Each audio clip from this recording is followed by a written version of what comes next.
அருளமுதமாக வழங்கப்படுகிறது.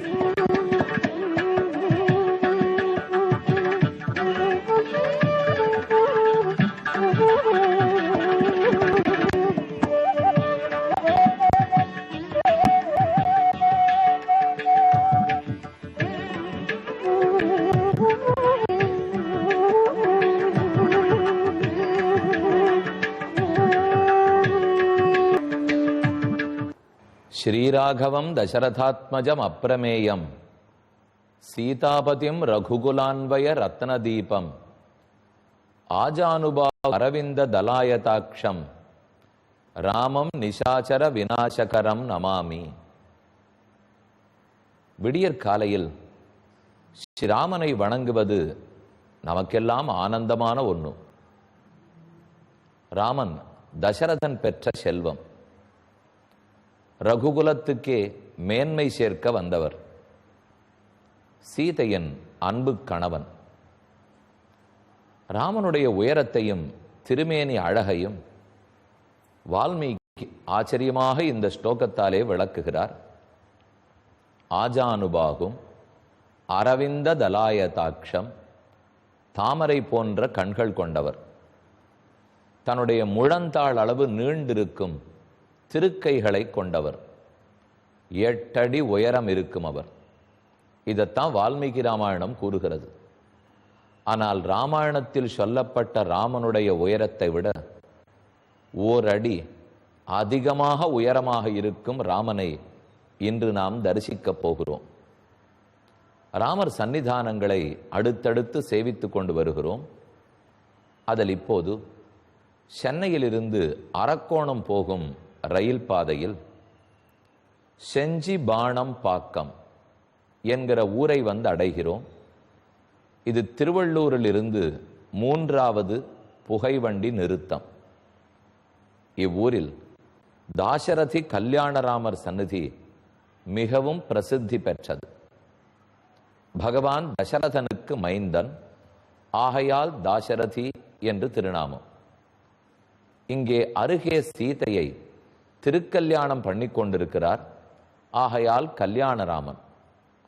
ராமன் கல்யாணராமன், ஆனால் நின்ன திருக்கோலத்தில் தான் உள்ளார். ராமனுடைய உயரம் 9 அடி.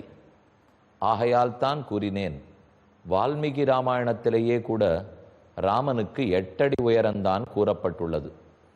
ஆனால் அதைவிட உயரமாக இந்த க்ஷேத்திரத்தில் ராமன் எழுந்துருளி இருக்கிறார். செஞ்சி பாணம் பாக்கம்னு ஏன் பெயர் வந்தது? ராமன் இங்கிருந்து பாணத்தை எய்தார். அது சற்றே 1.5 கிலோமீட்டர் தூரத்தில் போய் விழ அங்கு போய் பாணத்தை பார்த்தார்கள். பாணத்தை பார்த்த ஊர், பாணத்தை பார்த்த பாக்கம், பாணம் பாக்கம், செஞ்சி பாணம் பாக்கம் என்ன இந்த ஊருக்கு பேர் வந்தது? கோயிலை தரிசிக்க வருகிறோம். ஏகாந்தமான இடம். உள்ளே நுழைந்தவுடன் கருடனுடைய சந்நிதி, அருகிலே பலிபீடம். ஆகம முறைப்படி ஓரொரு வேளையும் பிரசாதத்தை நன்கு சமையல் செய்து அதை சுத்தி வர இடுவார்கள். அதற்குத்தான் பலி சாதிப்பது என்று சொல்லுவது வழக்கம்.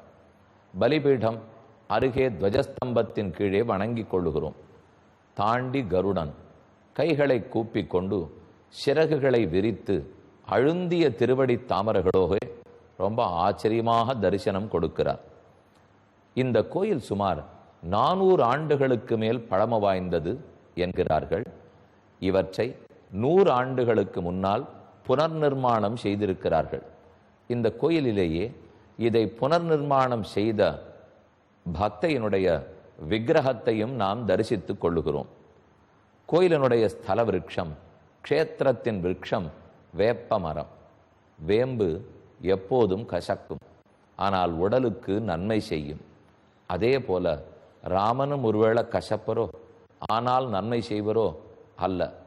ராமன் இனிப்பாகவும் இருப்பார், மனத்துக்கினியானபடியால் அவர் எப்போதும் நம் உடலுக்கு நன்மையும் செய்வார். கோயில் சுற்றுப்புற பிராகாரத்தை எல்லாம் தரிசித்து கொண்டோம். இனி அடுத்தது 9 அடி ராமனை சேவிக்க வேண்டும். அதை அடுத்த நாள் சந்திக்கும் போது செய்வோம். இப்போதைக்கு ராமனை தேடி பரதன் சித்திரகூடத்தை அடைந்துள்ளான். 97வது சர்க்கம். அயோத்தியா காண்டத்தில் உள்ளோம். சுசம்ரத்தந்து பரதம் லக்ஷ்மணம் குரோதமூர்ச்சிதம் ராமஸ்து பரிசாந்தியாத வச்சனம் சேதம் அப்ரவீத். இலக்குவன் மேலே இருக்கும் ஒரு மரத்திலே ஏறி பெருத்த பரதனுடைய சேனையை கண்டான். தவறாக நினைத்து கொண்டான். பரதன் ராமனை கொல்லுவதற்குத்தான் வருகிறான், அதை அனுமதிக்க கூடாது. கிடுகிடுன்னு போய் கவச்சத்தை எடுத்து போட்டுக்கொண்டு வில் அம்பு அனைத்தையும் தயார்படுத்தி, பரதனை நெருங்க விட மாட்டேன், என் கையால் அவனை கொல்லப்போவது உறுதி, அவனை கொன்றது கூட குற்றமாகாது, ஏனெனில் ஒரு தேசத்தினுடைய அரசனையே யார் கொல்ல துணிகிறானோ, ராமா உன்னை அழிக்க துணிகிறானோ, அவன் உயிரோடு இருப்பதற்கு தகுதி இல்லாதவன் என்று வேகமாக சற்றே விவேகத்தை இழந்து லக்ஷ்மணன் நடந்து கொண்டான். இனி ராமன் அவனை எப்படி சமாதானப்படுத்துகிறான் என்னுதான் இந்த சர்க்கம். கிமத்திர தனுஷா காரியம் அசினாவா சச்சர்மணா மகாபலே மகோத்சாகே பரதே ஸ்வயம் ஆகதே. லக்ஷ்மணா, இந்த வில்லையும் அம்பையும் கத்தியையும் கொண்டு உலகத்தில் ஏதானும் சாதிக்க முடியும் நான் நினைக்கிறேன். சாதிக்க முடியாது. பரதன் வந்திருக்கிறான், அவன் சிறந்த வீரன். ஒருவேளை அவன் ஜெயிக்கணும்னு முடிவு பண்ணிவிட்டால் அவன் வில்லம்புலகளை கொண்டு ஜெயிக்க முடியாது. என்னிடத்தில் அன்பு காட்டித்தான் ஜெயிக்க முடியும். அவன் தோற்க வேணும்னு வந்திருக்கிறான். லக்ஷ்மணா, உண்மையை புரிந்துகொள். அவன் என்னிடத்தில் ராஜ்யத்தை சமர்ப்பிக்கத்தான் வந்திருப்பான். நாடு திரும்பியிருப்பான். தந்தையார் தாயார் எல்லாரும் ராமன் காட்டுக்கு ஏகினான்னு கூறியிருப்பார்கள். இது எனக்கு ஏற்புடையதல்ல என்று சொல்லி பரதன் உடனே காடு தேடி வந்திருப்பான். இதுதான் நடந்திருக்கும். லக்ஷ்மணா, நீ சற்றே பொறுமையோடு இரு. இன்னும் 5 நிமிஷத்துல உண்மை தெரிந்து போய்விடும். பிது சத்தியம் பிரதிஸ்ருத்திய ஹத்வா பரதம் ஆகவே கிங் கரிஷ்யாமி ராஜ்யேன சாபவாதேன. லக்ஷ்மணா யோசித்துப்பார். தந்தையாரிடத்தில் வாக்குறுதி கொடுத்தேன். தாயார் வரம் வேண்டினாள். பரதனுக்கு பட்டாபிஷேகம்னு சொல்லிவிட்டு வந்து விட்டேன். இப்போது அந்த பரதனை கொன்று மறுபடியும் ராஜ்யத்தை நான் ஆளப்போனால் கடைசியில் அனைத்துமே தப்பாகி போகும். நான் கொடுத்த வரமும் தப்பு, தந்தையினுடைய சொல்லும் பொய்த்து போகும். ஆகையால் ஒரு நாளும் இவனோடு சண்டை செய்ய மாட்டேன். யத்ரவ்யம் பாந்தவானாம் வா மித்ராணாம் வா க்ஷயே பவேத் நாகம் தத் பிரதிகிருஹீயாம் பக்ஷ்யான் விசகிருத்தானிவ. ஒருத்தர் நல்ல ஆகாரம் கொண்டு வந்து கொடுக்கிறார். பொங்கல் கிளறினோம், இந்தா சாப்பிடுங்கோ. கையில் வாங்குறச்சே பொங்கலில் விஷம் தோய்ந்து இருக்கிறது தெரிந்தால் வாங்குவோமா?